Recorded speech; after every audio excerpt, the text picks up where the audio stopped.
everybody. Welcome to NTWC Plus for Peak Day. It is September the 10th, and halfway through the show, we'll get our tropical update. And there's some stuff going on in other parts of the world, but the Atlantic Basin, amazingly quiet. So we'll talk about that in just a little bit. Again, this is NTWC Plus. We've got Bill Reed here. Good morning, Bill. How are you this morning? Doing good. Doing very good. Was at the NWA's 50th anniversary meeting. I hadn't been to one of those in over 10 years, and I was missing it. But they meet in September, which, if you're in the hurricane business, is a little dicey for travel. So it was good to make it this year. I'm sure it was good. I want to hear some stories, but we'll wait till we get our guest on so you can share some of the things that you did while you were there, or maybe not. It was what happens in Huntsville. You're recording this. Most of the stories that are worth hearing probably best left in my mind. And in Huntsville. All right. Glad to have you along, Bill. Dr. Hal Needham, Hurricane Hal's with us this morning, somewhere not in your studio. Where are you, Hal? I'm in Galveston. It is unbelievably comfortable for September 10th, so I'm outside. You don't get many days like this. We've had an offshore flow with cool front. It's just been unbelievable for early September, so I'm actually outside, but I'm still on the island. I'm in Galveston this morning. The dew point's below 86. Is that what you're saying? Our obs have been down for the last couple weeks, so I've been getting them out of Houston Hobby. But I did see Hobby drop down to 69 for an overnight low, and I think dew points were in the low 50s or something. It's been incredibly dry and comfortable for this time of the year. Low 50s dew points. We were 66 here in League City, Hal. Yeah, we'll take it for early to mid-September. Yeah. You northerners down here in South Texas, I think our dew point dropped to 74 this morning. The dew point dropped to 74. So we're living large too. It feels pretty good. And there's some rain right outside my window. Our guest today is Dr. Kim Klockow McLean. We'll get to her in just a second. But first, we want to thank our sponsors who make these shows a possibility each week. And there you see them, USAA. I can't say enough amazing things about USAA. They have been a big part of what we've been doing here from the very beginning at the Storm Science Network and the National Tropical Weather Conference at NTWC Plus. So thank you to USAA. South Padre Island Convention and Visitors Bureau. Every year in April, we meet on South Padre Island. We invite you to join us, and they are gracious hosts, and they be sure to show us a good time, and they're great sponsors of this program.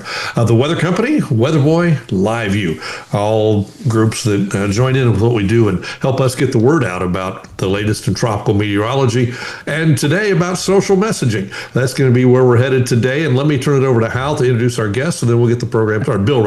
Bill to introduce our guests, and we'll get the program started. Take it away, Bill. Sure. I've known Dr. Klockow from 2008. I think that's when Kim asked me to speak to the student conference down there, and I got to talking with her afterwards about what she was looking at. Did you have your PhD yet then, Kim, or were you working on it? Man, I think I was just about to start it probably when we met. Yeah, and I was kind of a lone ranger, one of the lone rangers wandering around in the weather world. One of my things I've been talking about to fellow meteorologists is we're going to keep improving our forecasting, but I don't think we're going to make much change in the outcome with our improvements in the meteorology. We've got to figure out what doors have we got to open to get people to take the right actions. And Kim, you were talking about exactly that.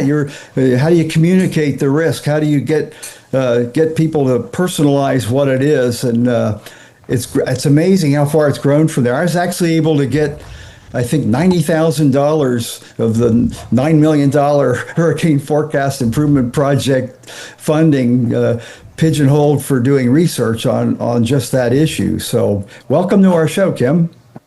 Thank you so much for having me. I'm excited to chat with you guys. Great. Why don't you start, since most people probably don't know what you do. What is it you've been doing, and what are you doing right now? Yeah, so right now I'm between contracts supporting NOAA. It's been a really fun year for a lot of us. Yeah. So, in the contracting joy. But what I've been doing since I was a graduate student is trying to infuse social science insights into our field. When you think about it, Bill, you were in this position of running an organization filled with physicists, physical scientists, hydrologists, and you had a risk communication mission. And we're not taught those things in our formal meteorology curriculum. And what you were talking about, you really had a number of different behavioral objectives, things in mind that you wanted to motivate with people in the public. I think there's nothing more high profile that we do than what happens in the hurricane realm. So what I have done, it includes things like I started what became the social science program in the NOAA Weather Program Office. So that was where we started a granting program for, all right, what's the research that we need to help fill our gaps? What's the current state of knowledge and where do we need to direct more funds? I went to the National Severe Storms Lab in Norman and started their social science research team. So while not tropically focused specifically, it was really geared toward thinking through within one of our weather labs, we're creating new technologies. We can do so much now with our technology. How do we design it in such a way that we ensure that it meets the needs of all of the distributaries in the weather communication system that will actually get it used by the public? So we needed to work with broadcasters. We needed to work with emergency management of many different kinds. And we were working toward building a model of co-production of technology rather than just what we think will help someone. What is demanded by our partners, and pull those things up and work with developers to iteratively get there. And then I saw an opening at the National Weather Service, and I came in. I actually left a federal role to come in as a contractor to do something really new. The national centers, NCEP, which includes the Hurricane Center as one of the national centers. The Office of the Director hired for a social scientist to help bring social science research insights into the national centers and coordinate some of that directly with operations. And I thought that was a really unparalleled opportunity. I did have the chance to support the wonderful folks at the Hurricane Center and talk about some of the contemporary issues in risk communication there for them. And yeah, I think what's really amazing is during the course of my career, which has been fairly short. I mean, I graduated about 12 years ago. In just that time, everything has exploded. And I've been delighted to be part of seeding, and caring for different institutions that really want to bring this in. We just have to do a little bit of work to figure out what those connections were, to make sure the knowledge doesn't just get infused on its own because it exists. We have to bring it into our institutions in the right way. Yeah, that's great. I'm happy as a clam to see that it's been institutionalized. Now when I talk to forecasters that are still doing the daily grind or nightly grind, if your shift you're on, they all agree. They all have the same thing. We got to figure out how to get it. This means you fellas, you need to quit driving your pickup truck through a flooded roadway, that sort of thing. And I still think that's probably the biggest nut to crack is how do you figure out the human nature aspect and the wide variety of responses people have to the exact same message. Have you had any success in breaking the code on some of that? Fortunately, I'm so grateful that the problem you articulated is huge. I'm so grateful it's not just me. There are a lot of folks who are working in different aspects of that.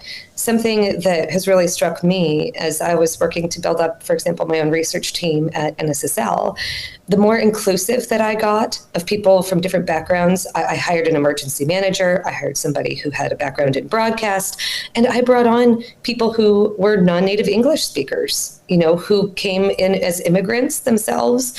And we set them loose to explore these spaces and, explore, well, what does this look like if you're from different populations or you have different kinds of roles that you're trying to fill in this space? Everything. There's a huge architecture out there that supports the decision-making of any individual. What your emergency manager is doing and their risk perceptions that underpin all of that, the decisions your broadcasters are making, other local officials, state officials, politicians, the whole thing is going to influence you. So it's not just our messaging and, oh, what colors are we using? What words are we using? That can be part of it. But we have to treat these things as integrated systems. And for different populations, they also have different trusted leaders, right? Like they might not be part of or trust the formal warning system. And they might have other informal systems and networks that they're relying on. But if our goal is to make sure that everybody is reached, we have to break out of what's familiar and be more inclusive there. I think I started to have the greatest success when I started to do that and build out my teams to work together and recognize the different needs of different groups and be very intentional about that. Yeah, that's it. The different ways people react to a crisis or a warning situation. With one of the reports I read after Hurricane Rita was pretty a good argument that was made for the number one thing that the people in the communities looked at was what was their family members and neighbors doing. Didn't matter what any of us were putting out. They were looking at Martha says, "Hey, there goes Mary. Their car's full of kids and dogs. Maybe we should get out of here." And it was usually the women convincing their husbands who really had to go. Yeah, we see that a lot. You do? Yeah. Yeah, in every hazard. Yeah. Yeah. Well, I know it's true with the flooding. It's predominantly the roadway flooding fatalities are predominantly males, and in Texas, predominantly male and pickup that think they can ford the river.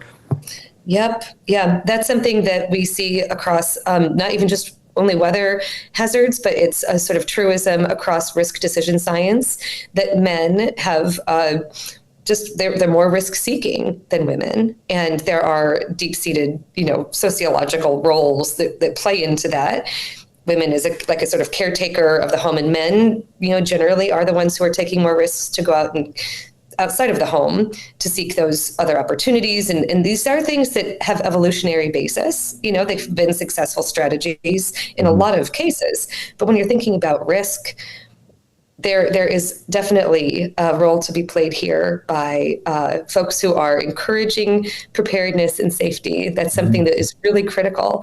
And it's interesting to me as a social scientist. I think it's something that has gone underutilized. There's a lot more that we could do. There's a lot of work that women in our society play that is unpaid and it's unofficial. So they're not typically the emergency managers. Typically, emergency managers are men. But the people who are actually influential, who are making these decisions in households, for families, for communities, are often women. And that's worth us considering. Yeah, it works that way in my house.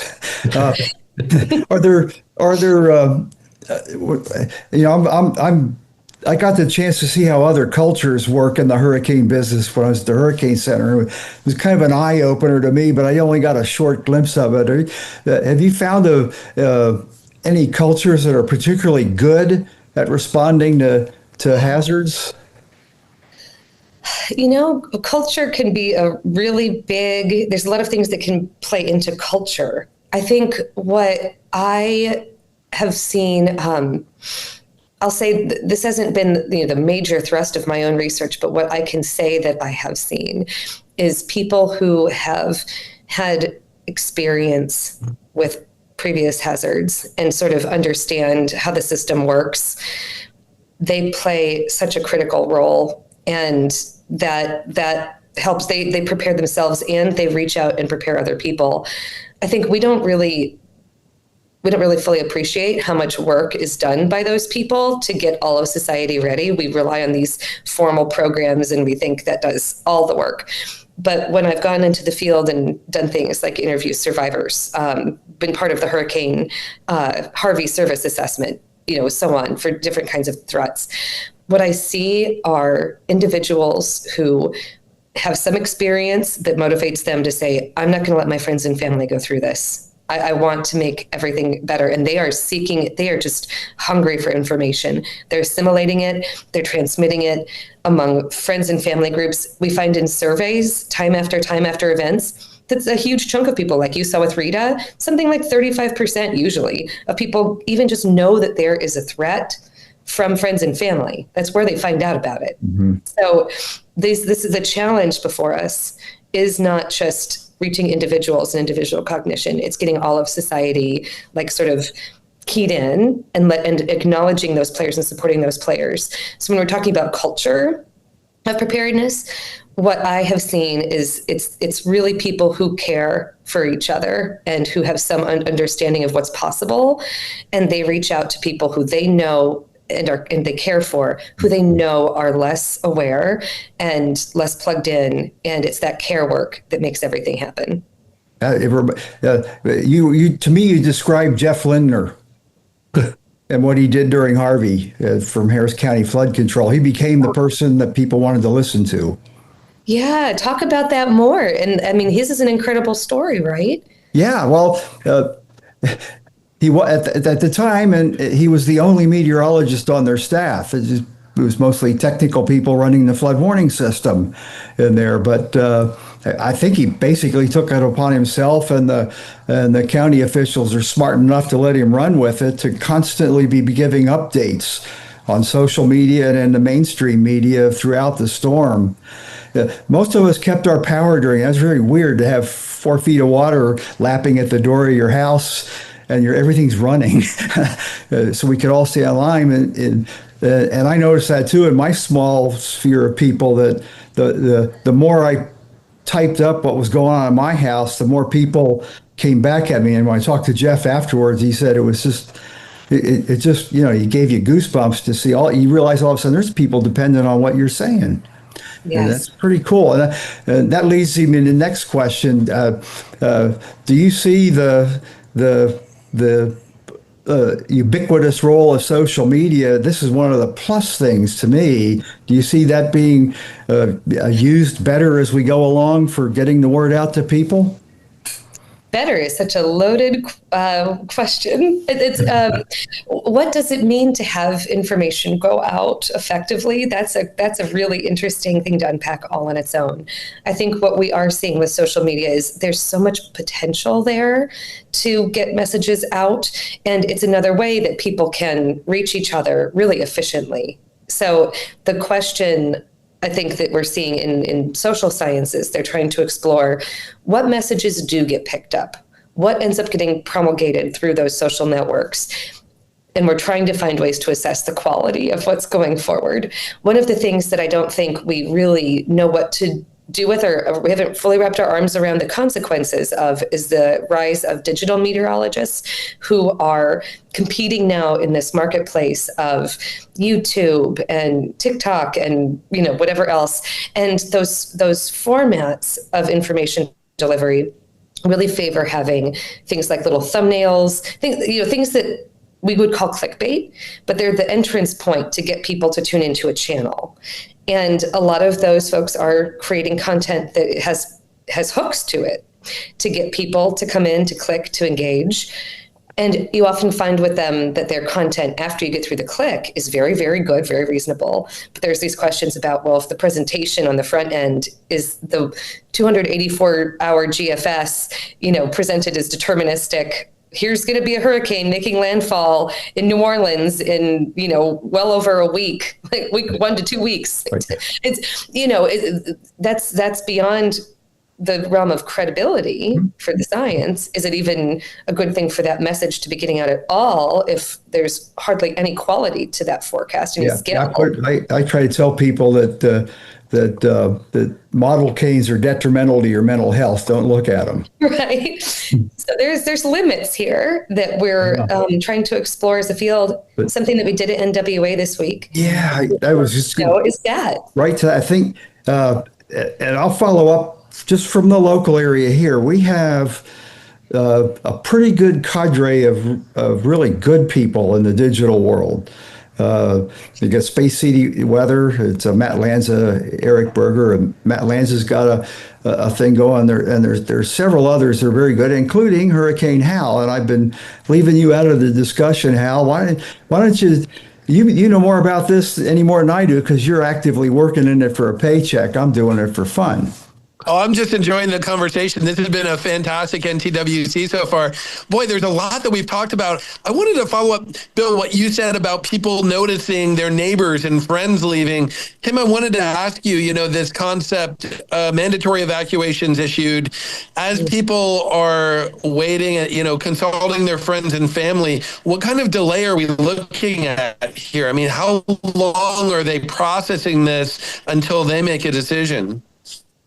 I wish I could claim to be an expert on that. From the research that I've seen, though, I think there can be some variability by the circumstances of a given event and the kinds of populations that are affected.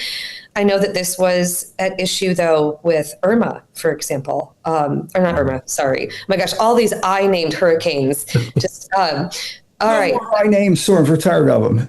I know. Stop always being Ian. I believe it was Ian, the one that hit Florida, that had the numerous fatalities from Fort Myers. Yeah, Irma caused a delay to some extent. They were expecting a bad storm in Irma, and they kind of did, but it wasn't a catastrophic one. So the next one up, well, let's make sure it's going to be bad. And when you're in a big city like Hal and I are, or Southwest Florida, that's not good. Yeah, when those evacuation notices, there are timelines that are really critical for moving all of the populations at risk. And if those do get delayed, which it can come down to the risk perceptions of a single decision maker, like an emergency manager. If that happens, that can affect a lot of people. Mm-hmm. So we are seeing the thing that's a struggle is evacuation isn't without cost. And there are these community leaders feel, that it's on them to sort of weigh the costs and benefits. Risk is, in weather, we think of it very much as, well, it's just so obvious. You have to care about the weather. That's the most important thing. So get out of there. But there are this whole system of arbitrators of the decision about what is a risk worth attending to and responding to. And sometimes those are even elected officials. I mean, in our system, there are some countries where mandatory means mandatory. They force you out. In our country, the decision to make something even mandatory, that comes from a lower level of government, a more local level, and there is no necessarily, enforcement arm to force people out. So we take a more individualistic, liberty-centered view on responding to hazards than some other countries do. And that can make things a little bit less prompt, but we're looking at a series of competing values there. Kim, from a social science perspective, what advice would you give for forecasters and weather communicators knowing that there can be a delay? Is there wisdom in just sharing that message again and again and again? I mean, do some people need 6, 8, 10 times to hear that message until they're going to respond? Yeah, sometimes, yes. I mean, what I understand has been so successful, and the Hurricane Center has done such an amazing job with this, is building relationships. And and Bill can speak to this, the work that you undertook there. Maybe you want to talk about it, because there's nothing like it elsewhere in our national centers, at least, that I saw. The outreach to local levels to do things like setting thresholds, decision thresholds. Like, this is where, all right, if we have a storm surge of X amount at X lead time, like the probability of reaching this exceeds this threshold, like they sort of have gamed out, all right, if that's what's going to happen, then we'll trigger these actions. And they've worked it through their planning system. It ultimately is up to those officials to institute that plan, but at least it does. That is a huge hurdle to have at the front end. Bill, do you want to talk about that? Yeah, the history behind it really started with Doc Simpson after Camille. He was just stunned that people didn't evacuate because he said there was a Godzilla hurricane going to hit him. And of course, it wasn't. TV didn't have the capability to show much satellite or anything in '69.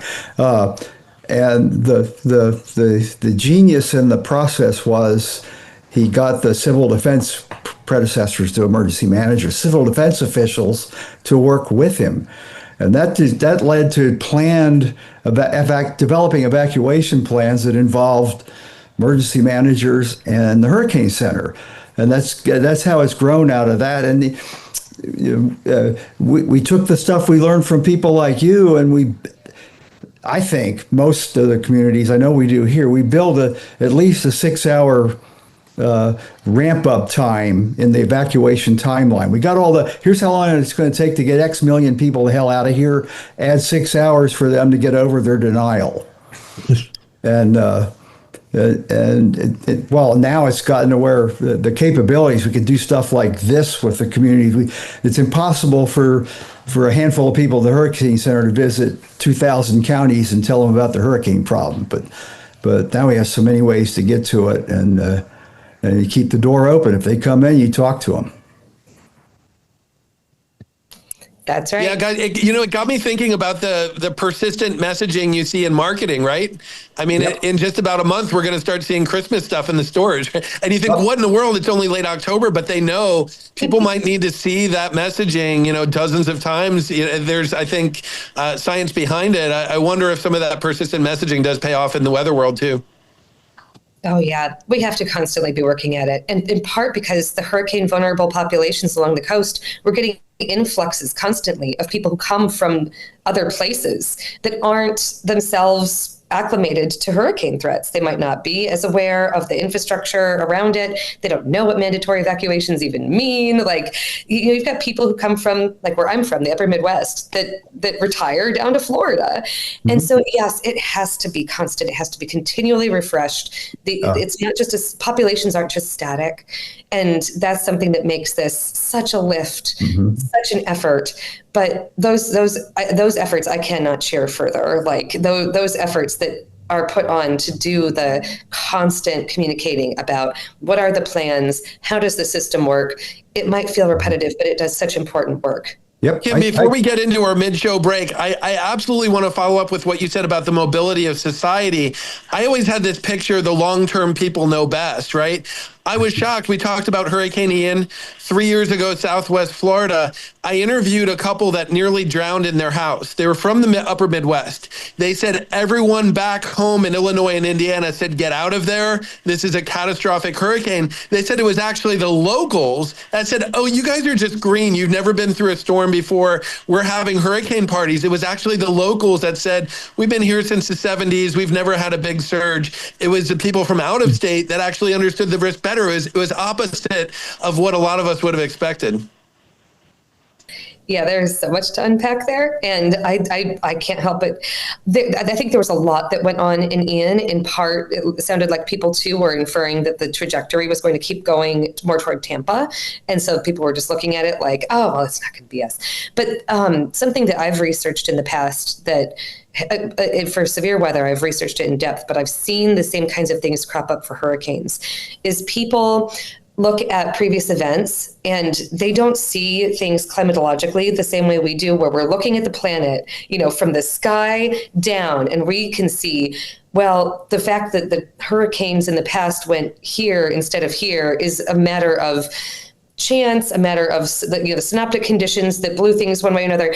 But people reason from the ground up, and they see the way that they understand space and place, and the distinction between one town and another. They are looking at landforms and features, and they are attaching, well, there must be some meaning to the fact that something went someplace before and didn't go to this other place. And I've measured this, like psychometrically for severe weather, that there are places in Oklahoma where I'm based, where the risk perception is enormous. People feel like, well, we've had tornadoes that have gone through here, like Moore, Oklahoma. It's a tornado hotspot. And the town just south of it, Norman, where we have hundreds of meteorologists, the perception of risk is almost half. And people are less likely to prepare during things like a tornado watch. They claim they do the same things in a warning, but if you're not preparing earlier, then you might not be as successful at the warning time scale. So this is a concern. And I really appreciate that people are paying attention to the climatology. And that's wonderful, but they're reasoning about it in a way that doesn't connect with the way that we think about hazard climatology for rare events. So some work needs to go on there.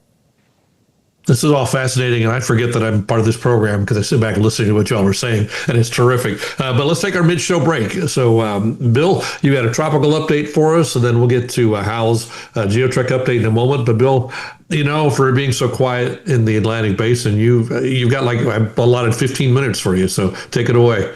Yeah, I could talk the whole hour, but you'll shut me up. That's for sure. Real quick on the last subject we were talking about, there are roughly 1 million people living in the Houston, Galveston area now that weren't here when Ike came.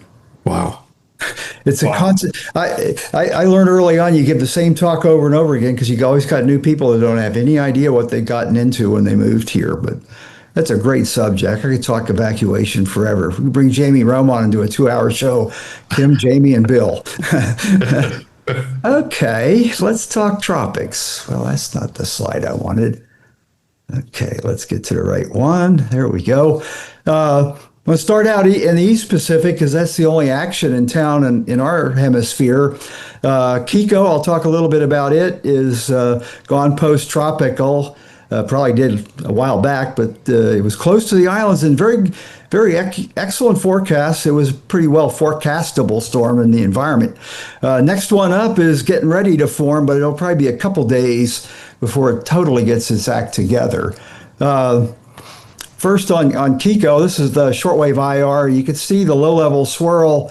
That's the remnant low moving away now from the Hawaiian Islands. The mid-level circulation is almost opened up all the way, but you can see how far it's been sheared off. And even though it's now heading over warmer water, it's a hostile environment, so it's not going to be a significant player out there. The surfers were excited about this. This was the forecast from a couple days ago, the analysis of the seas, and the tight little storm there was generating waves in the 20 to 30 foot range that eventually evolved into nice swells on the north-facing shores of the Hawaiian Islands, which I don't know nothing about surfing, so I can't help you on how good that was. But you can almost find how the intensity goes just by following the wave height forecast to where we are now, where it's the swell, the waves of 9 to 13 feet are not unusual in Hawaii. So that's where we are with Kiko. The Eastern Pacific cluster of storms that's been percolating away south of the Gulf of Tehuantepec. A little bit of a clustering in there. There's a kind of a monsoonal trough circulation in there. We'll probably get a low out of that as advertised in the next couple of days. As to its future, I don't spend a lot of time on these without a defined low yet. These exact tracks and what the models come up with are likely to be different. But the gist of the thing is there's a nice, strong subtropical high parked over northern Mexico, nosing into South Texas, allowing Tim, Hal, and Bill to not worry so much about hurricanes for the next week or so. And as you would expect with nothing already developed, the intensity forecast, pick the one you like. It's anywhere from it doesn't develop to a hurricane. And that's enough for that one. September 10th, the supposedly peak day of the hurricane season, though. Brian McNulty had a post this morning. He's a researcher in this line of work where he looked at other aspects of how you would define the peak activity. And all of his parameters came up with September 12th, which I find is really cool because that's my mom's birthday.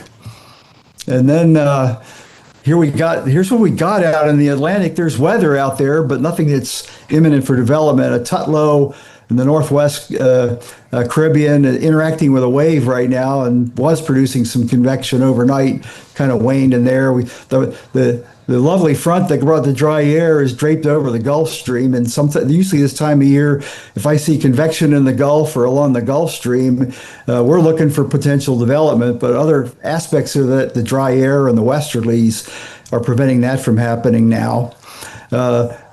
Here's the main development region. Here's most of the Caribbean. Dry air, stable air. Really unusual. We had a pattern like this for a while last year that put a kibosh on part of the season. So here we are. It's why we don't forecast this stuff beyond 7 days, folks. But this is a somewhat choppy loop over Africa from Meteosat. And there's a wave coming off now that originally I thought maybe the models were picking up on, but I actually think it's this one back here down the road in a week or so that comes off of Africa that the models seem to grab something with.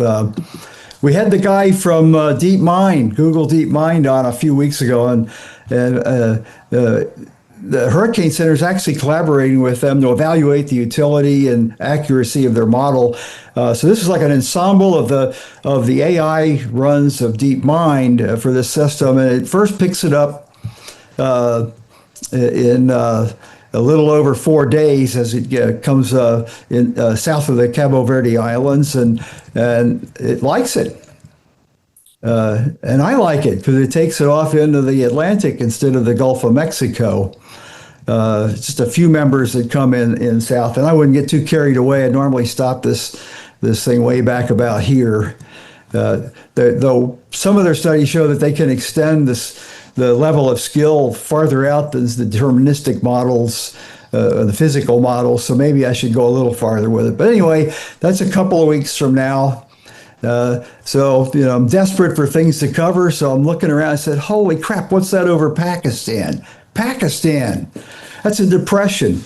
It's a depression that's caused severe flooding and loss of life in Karachi. Nothing on the news about it. I couldn't find anything outside of the Pakistani news or Al Jazeera that had anything about it to come up with what has actually happened. But here it is. It's nighttime over there now. Karachi's back here, so it's getting ready to exit Pakistan and affect Iran in there. And it formed over India. Monsoonal trough. Here's as far back again as I could go. I don't know how far east it formed on. Here's the monsoon, southwest monsoon, and the east winds over here in the trough, and it formed over land. The land came, just like Aaron in 2007 over Oklahoma, regenerating. And it's just, that's precipitable water values in there are very high. And obviously when you have that in a slow moving storm, you get a lot of rain. The model kills it pretty much and brings it out in the Arabian Sea. So I'll actually keep track of that. Might be interesting. They actually, they're current on their Met service. It has the forecast made 2 days ago and nothing newer. That's kind of scary, but they actually did a good forecast of it. I won't try to pronounce these city names, but they're forecasting flooding and heavy rains at least 2 days in advance of it. So that was encouraging. So you ask, how often does Karachi get hit with a hurricane? Well, here we go. There's the history of it. It probably goes back to the mid 60s or early 70s in that database. One storm going the other way is the only one I have that actually directly impacted Karachi. So extremely rare event, guys. And there you have it. There's my walk around the tropics for today. You did good for saying there's nothing going on in the Atlantic. That's good, Bill. Well done. I can make something out of nothing better than anybody.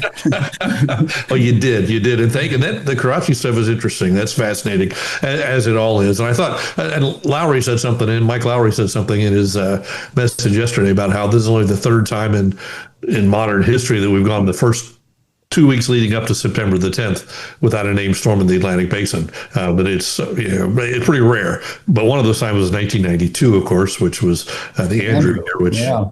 So, yeah. Yeah, we had well, segue in the Hal segment there, the Great Galveston Hurricane in 1900 was the first storm up that year. Right. There are a lot of seasons that nothing really gets going until the end of August, early September. So Al, you're going to tell us about the 125th ceremonies and what? Yeah, that's right. I'm here in Galveston where we just commemorated the 125th anniversary of the 1900 storm, the deadliest disaster in U.S. history, struck Galveston Island on September 8th, 1900, killing around 6,000 to 8,000 people on the island, but many more when we consider the mainland. And like we were chatting about earlier today, when you bring in the indirect impacts of dysentery and disease spread, it was likely much greater than that. There was a lot going on here on the island for it. We actually had a lot of media attention this past Saturday with 7,000 people on the seawall. The Guinness Book of World Record was here to officially declare the Galveston seawall the world's longest continuous walkway or sidewalk. It runs 10.3 miles now. And if you ever get on that with a bicycle, you can keep going for a long time. That seawall was built 17 feet above mean low tide. I want to mention this, though. A lot of Galvestonians say, hey, we look back at the devastation from 1900. It'll never happen again. We're protected by the seawall. We're protected by the grade raising. That 17-foot seawall was 17 feet above mean low tide, which 120 years ago was only 15 feet above high tide. In the past 120 years, we've had about 3 feet of the ground subsiding combined with sea levels rising. So that 17-foot seawall today is barely over 12 feet over high tide. So if we had a massive surge, which we've seen in the neighborhood just 5 years ago, a 19-foot storm surge from Hurricane Laura in southwest Louisiana, something like that here in Galveston, we would absolutely have a lot of salt water flowing right over the seawall, which is our highest part of the island. So the entire island could be inundated. And I want to encourage people as well, look back at the 1915 images of hurricane damage in Galveston. You'll see houses upended. You think it's 1900, it's not. It's 1915, and it's behind the seawall. So the tremendous waves crashing in the air, scouring out the ground behind it. We actually had fatalities behind the seawall from storm surge in 1915. So, and of course, 2008, Hurricane Ike flooded about 90 to 95% of Galveston City. So the seawall does protect us, and we commemorated that, but we're still vulnerable from the harbor side and still vulnerable, of course, to hurricane winds as well. We have a special play on the island, and if you're in the Houston, Galveston, Southeast Texas area, the play is called Galveston Wind. It really recreates the setting of Galveston in 1900. Last night was the opening night. I was there to share some words about the 1900 storm. That play is running through Saturday. It's called Galveston Wind at the Scottish Rite Cathedral. You can still get tickets. It's a fascinating play. And lastly, I wanted to close with really Saturday, Sunday, Monday, we had 3 sold out Galveston hurricane tours. I can't tell you how many interesting people were on these tours that had their own storm stories. Sometimes people have ancestors that survived the 1900 storm. We had a woman on the tour on Sunday evening who actually rode out Hurricane Carla in Galveston. The eye was well south of us in Carla, but we had really powerful tornadoes cut across the island. And she actually recalled going down 21st and 23rd Street. She said the homes looked like doll houses. Their fronts were sheared off, and you could see all inside them.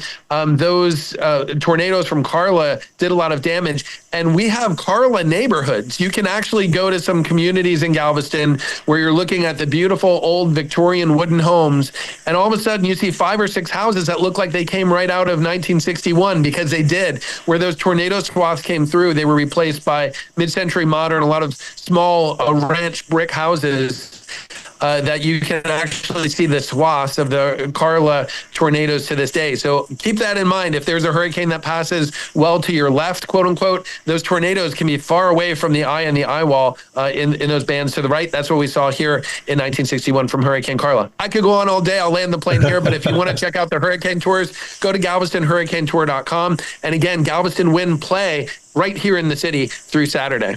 I've done that hurricane tour, Hal, with you a year or two ago. Just fascinating. You do a great job of explaining the history behind the storms and showing the high water marks in various places throughout Galveston. So I'll echo your sentiment that if somebody's in the Galveston area, hook up with Hal and take the tour, because it's absolutely amazing. Is there a GeoTrek podcast on the 1900 storm, since we're talking about that real quickly? You know what? That's interesting. We've touched on different aspects, but we've never really done the storm, just an entire podcast episode. And I think we're going to do that. There's so much content there and so much history here. So, and again, I'm glad you mentioned the GeoTrek podcast. You can listen to the GeoTrek podcast wherever you listen to podcasts. We're telling stories about extreme weather and natural disasters not covered by the mainstream media.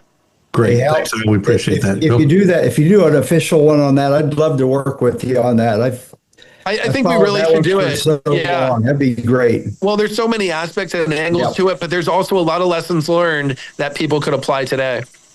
Cool. Well, let's bring our guests back into it. Let me ask the one question that I'll get to ask today, and I because this is so fascinating. I'd rather just sit back and listen. But Kim, has there been a time in your career so far that you see something and you say, "This is why I do this"? You know, the message was received, or something happened that you go, "Ah, yeah, this is it." Oh, What a good question. Honestly, what I love the most about doing this work is helping to bring success, peace, and comfort to meteorologists. So what I'm here to do is both help make sure that you're as successful as you can be in what you're trying to do, but also if disasters happen, to help bring peace that sometimes there are things that happen that it's not any failing of the weather communication system per se. Sometimes we can't put people in concrete bunkers. We don't live in a country where people are forced to comply with even really well-designed orders.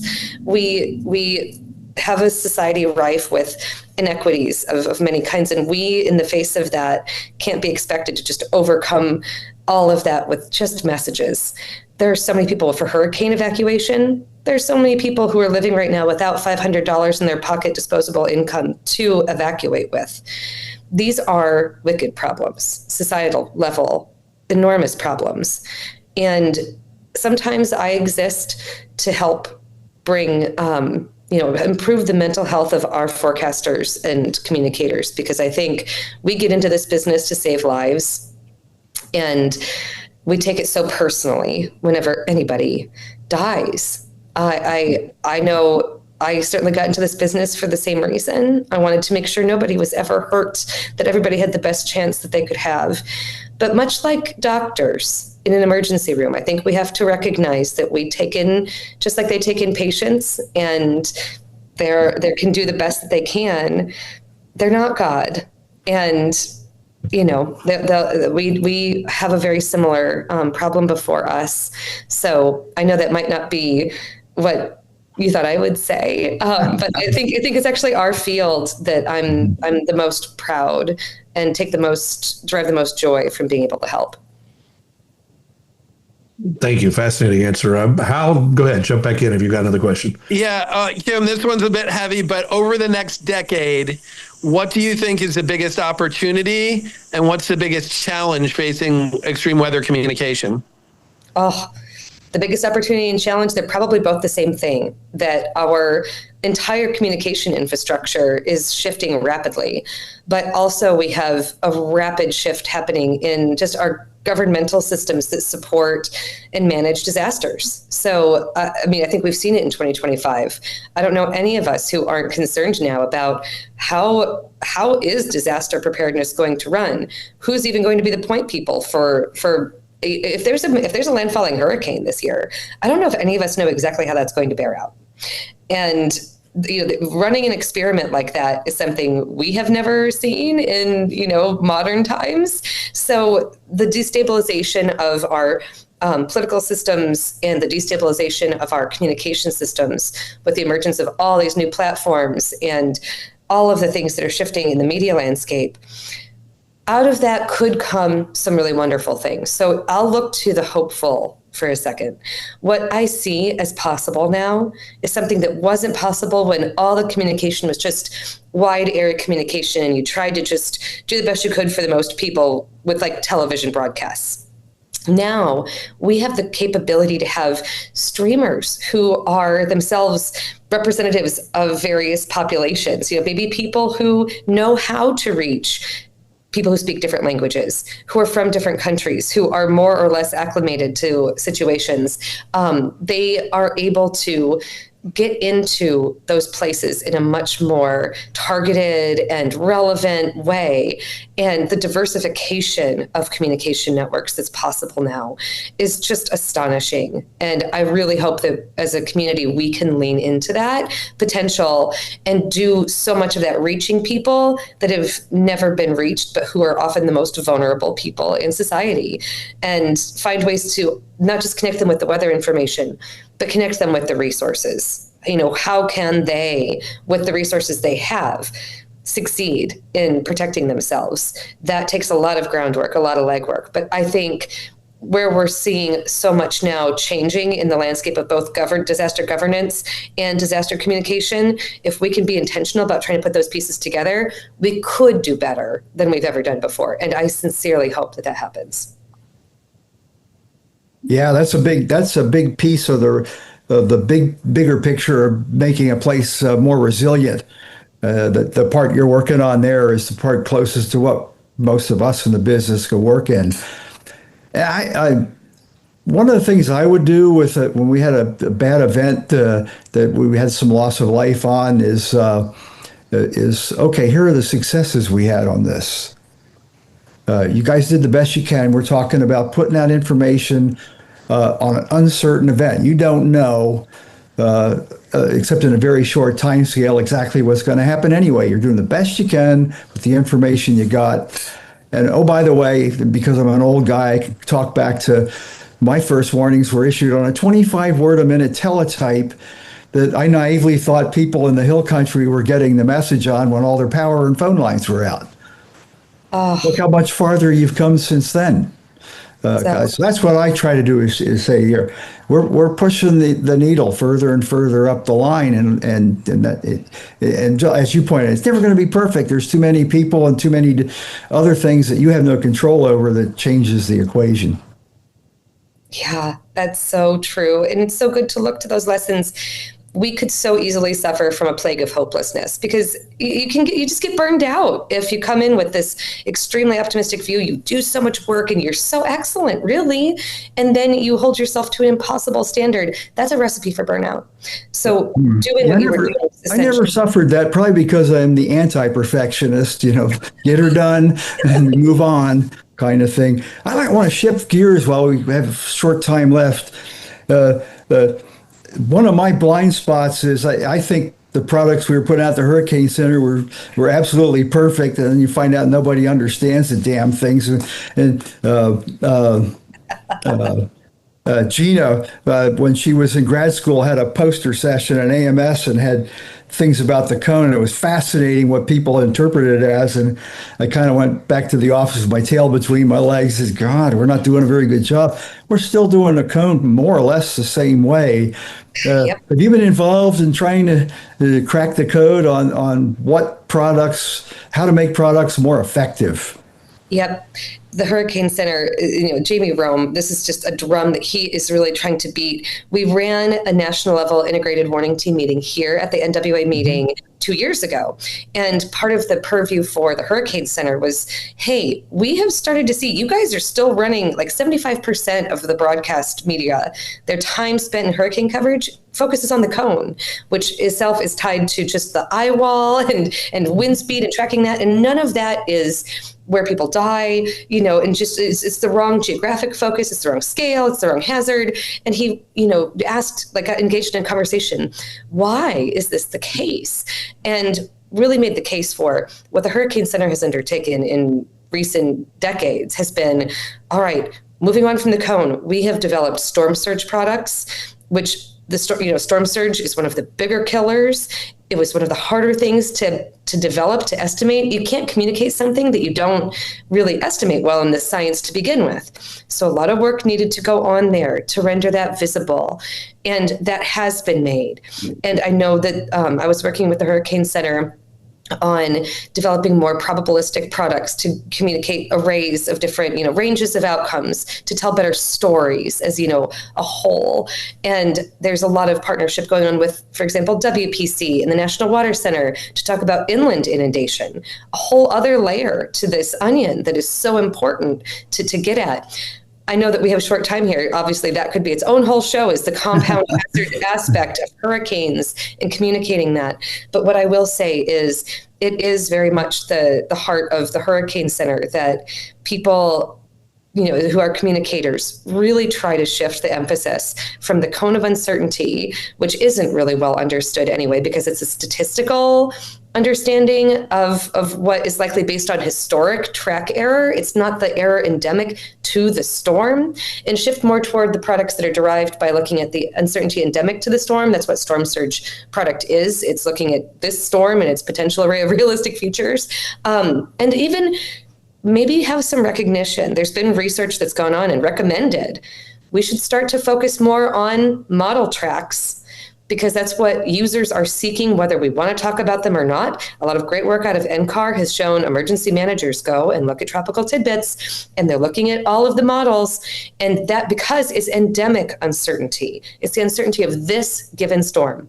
Sometimes we know that it's going to go due west or due east, and it's more useful to look at the spaghetti plots that are showing a due west, a due east set of like bundled solutions that you can see it's bimodally distributed, rather than the cone, which is like, well, I'm just going to pick one of these. And based on the last 5 years of error, and it does not tell the story. So there is a lot that we have at our disposal to tell better stories. And that's where the social science is really trying to help pull it all together and say, move more that direction than just sticking to one track and talking about how good we've been at forecasting that one track in the past. Yeah, it could be. The challenge I see in that, I agree totally. I see that all the time, is that there's various levels of understanding of what all those different model tracks mean and what the potential biases in them are. And I found a lot of people tend to follow the ones that fit the desired outcome they want. Like if you're worried about people evacuating and you're kind of on the edge of the threat area and there's models showing it hitting there, you're going to emphasize those, which is I'm probably being overly protective of it, but I always tell everybody the best line on the spaghetti plot is the official forecast. They've taken into account their knowledge of all these different models and put that out that way. And that goes back to, but that only tells you the general idea where it goes. Look at all these other products and what's going to happen. And that's right. That's what we talked about earlier there. Yeah. It's the coupling of the two, I think, where all of the great stuff can happen. That's what's tough about communicating hurricane threats. It's not just one product. It's not, you can't put all the work on the cone and expect people to be able to. Do you think them going like Facebook Live and things like that with every advisory is helping with that? Because I like it. I think it touches a lot of those points. I like it. I think everything that you can do to promulgate more of the storytelling about like I said, the array of potential futures.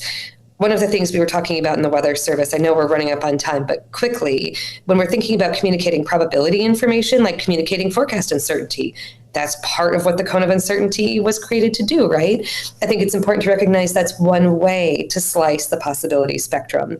And what we're learning from research, including what I mentioned from NCAR, is that people do really well to plan when they can see something of the range of what's possible. So a best guess track, the so-called official deterministic forecast that you put a little bounds around, is one way to do that. And that is a wonderful way to rally everybody around one solution, because for evacuation decision-making, everyone sort of has to have the same playbook.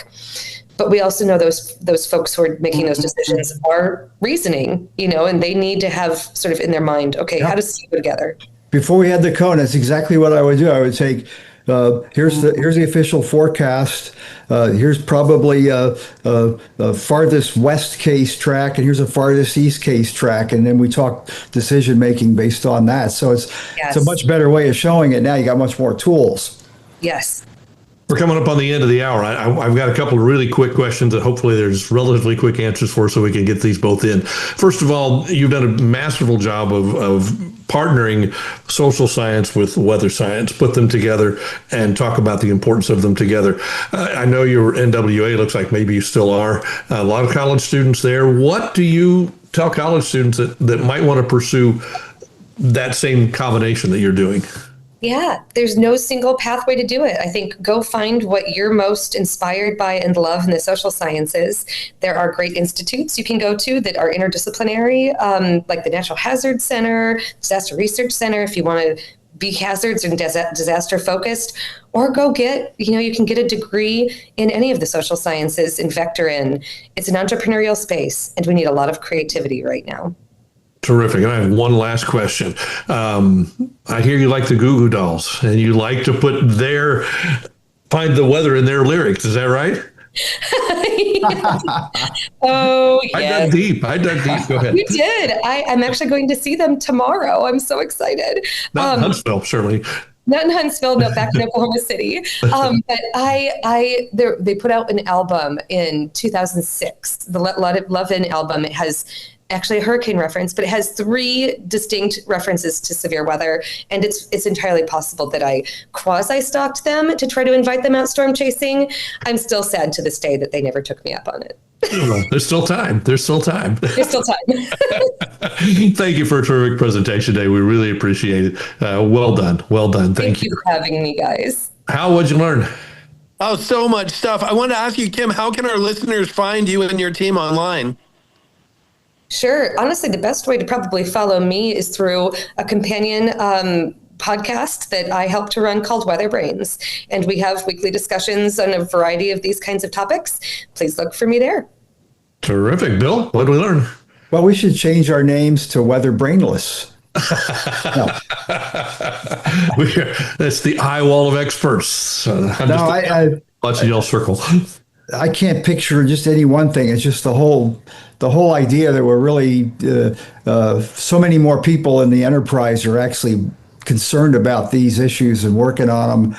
And yeah, I could see it, looking back 12 years and looking at the products now coming out of the Hurricane Center, which is what I still keep track of, how much of that social science has been incorporated into what they do. This guy's nowhere to go but up. We're going to keep growing on this till I think the holy grail is when the technology allows us to get so specific, we can tell the person in their house what the range of possibilities are at their house for what will happen. That's when we'll start getting breakthroughs. We're getting there. Got a long way to go. Of course, most of us down here in Galveston County, when you start doing that, we'll say, I'm going to put for sale sign. I'm going to get the hell out of here. Hopefully not this week. We're good to go for another week. Right. Lady and gentlemen, thank you so much for a great program today. Fascinating stuff, as always. We appreciate y'all being part of it. Let's thank our sponsors who are part of it as well. Can't do it without them. USAA, the South Padre Island Convention and Visitors Bureau, the Weather Company, Weather Boy, and LiveView, all part of the program this week and every week, and we certainly appreciate them being a part of what we're doing here. Next week, I'm scrolling here, Jason Aragoni will be with us. He is at Home Depot, so we're going to talk about things that they do and the role they play in helping communities before, during, and after disasters. That's it for today. Thanks for being with us. We'll see you again next week. Bye-bye.